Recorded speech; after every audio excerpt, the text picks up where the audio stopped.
चैत्र शुद्ध नवमीला राम जन्माचा उत्सव हिंदू समाज मोठ्या उत्साहात साजरा करतात आणि पुढं कालांतरानं या दिवसाचं नावच रामनवमी असं पडलं। यालाच एक अपवादही आहे।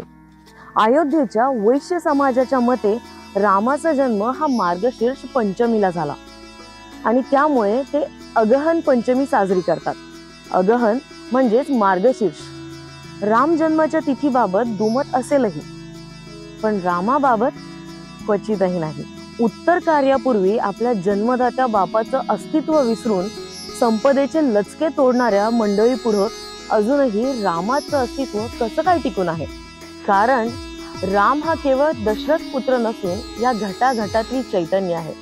किंबहुना हा सर्व सृष्टीचा पसारा त्याचाच तर आहे आणि ज्यांनी अनुभवला त्यांच्यासाठी राम शब्दांपलीकडचा आहे। त्यांच्यासाठी जीवनही रामच आहे आणि मुक्ती सुद्धा। संक्षेपात म्हणजे राम हा एक विचार असून निस्सीम श्रद्धा आहे। ज्यांची श्रद्धा आहे त्यांच्यासाठी तोच आदी आणि तोच अंत। पण ज्यांच्यासाठी राम फक्त काल्पनिक आहे त्या सगळ्यांसाठी एक छोटंसं उदाहरण पुरेसं असेल।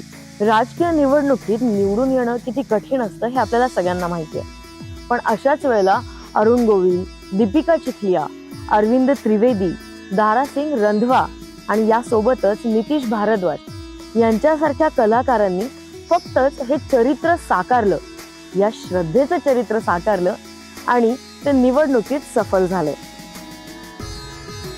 श्रद्धेचा हाच राम जर आम्ही आमच्या मनात रुजवला तर आमचंही जीवन सफल होऊन जाईल। या रामनवमीच्या तुम्हाला सगळ्यांना मनपूर्वक शुभेच्छा।